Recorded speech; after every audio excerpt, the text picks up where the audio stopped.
Hello hello YouTube family. आज निर्जला एकादशी है। प्रेम से बोलिए विष्णु भगवान की जय, वो लक्ष्मी नारायण की जय। आज मैं आप सबको एक कहानी सुनाऊंगी। हमारे पास कितनी प्यारी प्रतिमा है राधा कृष्ण की।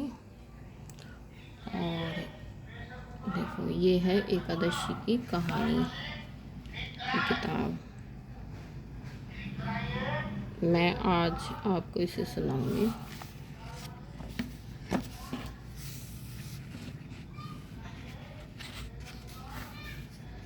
निर्जला एकादशी, जेठ शुक्ल पक्ष। युधिष्ठिर ने कहा, जनार्दन, अपरा का सारा महत्तम मैंने सुन लिया। अब ज्येष्ठ के शुक्ल पक्ष में जो एकादशी हो उसका वर्णन कीजिए। भगवान श्री कृष्ण बोले, राजन, इसका वर्णन परम धर्मात्मा सत्यवती नंदन व्यास जी करेंगे, क्योंकि ये संपूर्ण शास्त्रों के तत्वज्ञ और वेदांगों के पारंगत विद्वान हैं।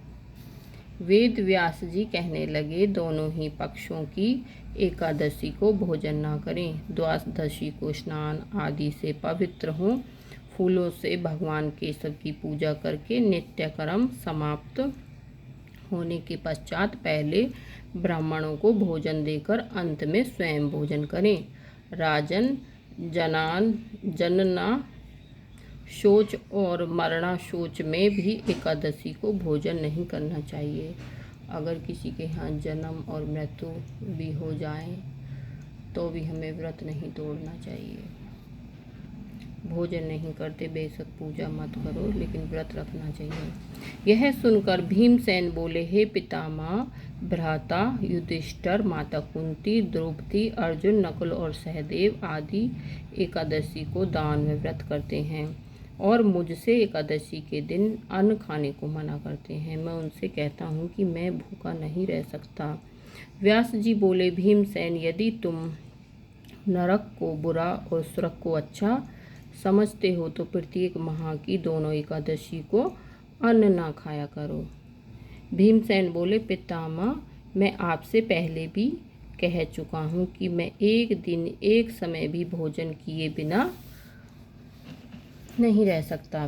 फिर मेरे लिए पूरे दिन का उपवास करना कठिन है। यदि मैं प्रयत्न करूं तो एक व्रत अवश्य कर सकता हूं।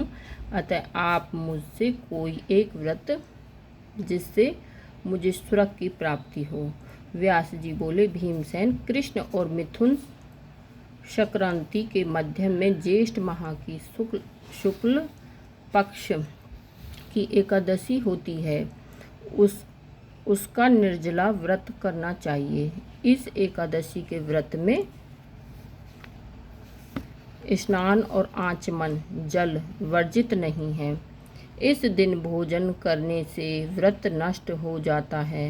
यदि सूर्य उदय से सूर्य अस्त तक मनुष्य जलपान न करे तो उसे 12 एकादशी के फल की प्राप्ति होती है। द्वादशी के दिन सूर्योदय से पहले ही उठना चाहिए और स्नान करके ब्राह्मणों को यथा योगदान देना चाहिए। इसके पश्चात भूखे ब्राह्मण को भोजन कराना चाहिए। तत्पश्चात स्वयं भोजन करना चाहिए। इसका फल संपूर्ण एकादशियों के फल में के बराबर है। भीमसेन, स्वयं भगवान ने मुझसे कहा था कि इस एकादशी का पुण्य समस्त तीर्थों और दोनों के पुण्य के बराबर है। एक दिन निर्जल रहने से मनुष्य सब पाप से मुक्त हो जाता है। जो मनुष्य निर्जला एकादशी का व्रत करते हैं उनको मृत्यु के समय भयानक यमदूत नहीं दिखते हैं। उस समय भगवान विष्णु के यमदूत स्वर्ग से आते हैं और अपने पुष्पक विमान पर बिठाकर स्वर्ग ले जाते हैं। अतः संसार में सबसे श्रेष्ठ निर्जला एकादशी का व्रत है। अतः यत्न पूर्वक इस एकादशी का निर्जल व्रत करना चाहिए। उस दिन ओम नमः भगवते वासुदेवा मंत्र का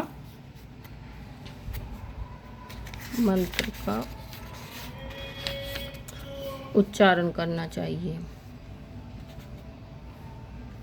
व्यास जी के ऐसे वचन सुनकर भीमसेन ने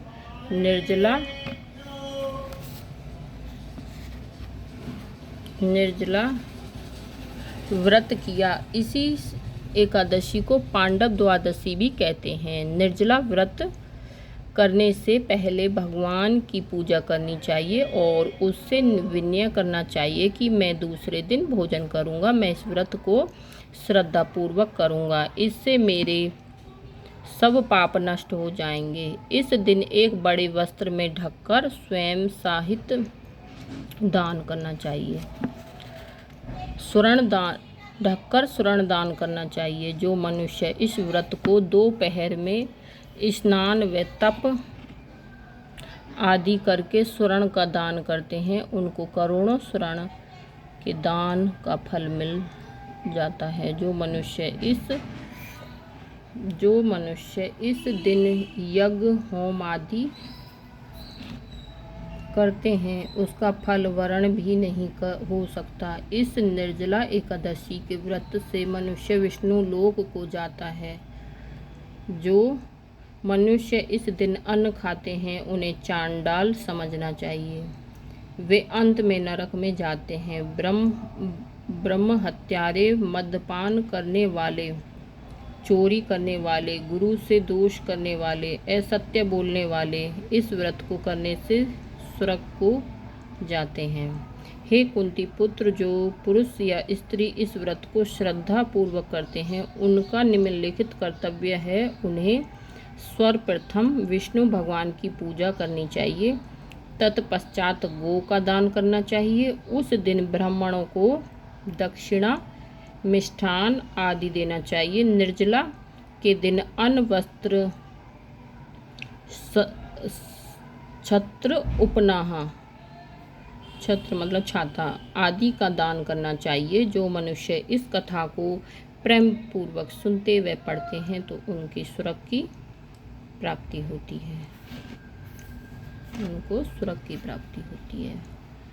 प्रेम से बोलिए एकादशी मैया की जय हो। बोल विष्णु भगवान की जय हो। बोल नारायण भगवान की जय हो।